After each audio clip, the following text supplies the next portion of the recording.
बिस्मिल्लाहिर्रहमानिर्रहीम। अस्सलाम वालेकुम नाज़रीन, मेरा नाम राय साकिब। नाज़रीन, ये वज़ीर आज़म पाकिस्तान जनाब इमरान खान साहब की वालिदा शौकत खानम साहिबा की कब्र है। ये पूरी फैमिली की कब्रें हैं उनकी। ये शायद खाला की कब्र है वज़ीर आज़म साहब की, और ये तमाम उनकी पूरी ही फैमिली की कब्रें हैं। लेकिन the beauty of this video is कि ये जरा पीछे से जिस तरह आप देखेंगे, ये सारा इंक्रोचमेंट के खिलाफ जो ऑपरेशन हुआ है उसके अंदर ये अहाता था, इसके ऊपर छत डाली गई थी, ये तोड़ दिया गया है। आपके और मेरे लिए सबक है कि अगर आप ताकतवर तरीन इंसान है पाकिस्तान के और आपने कहीं पर कुछ गैर कानूनी काम किया है तो तोड़ देना चाहिए, उसके ऊपर आपको रुकावट नहीं डालनी चाहिए। एट द सेम टाइम इसका दूसरा काउंटर पार्ट ये है कि मियां मीर कब्रिस्तान में एक बड़ा ऑपरेशन किया गया, इंक्रोच्ड एरियाज कह के काफी सारे दरबार मिसमार कर दिए गए। अब बदकिस्मती देखिए कि अब जब उन दरबारों के बाहर आप आएंगे तो सिर्फ उनकी खिड़कियां काट ली गई हैं, दरवाजे काट लिए गए हैं और वो लाकर बाहर बेच दिए गए हैं लोहे वालों को। एट द सेम टाइम उनके बाहर चिस्पा है, चिपकाए गए हैं वो ऑर्डर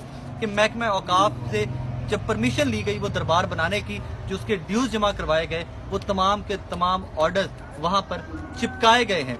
लेकिन फिर भी एंक्रोच एरिया कहकर उसके ऊपर ऑपरेशन कर दिया गया, उनको तोड़ दिया गया।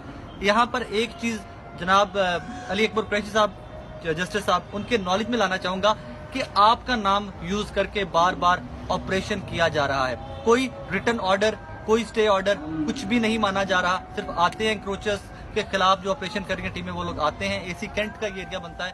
यही सब यहाँ तशरीफ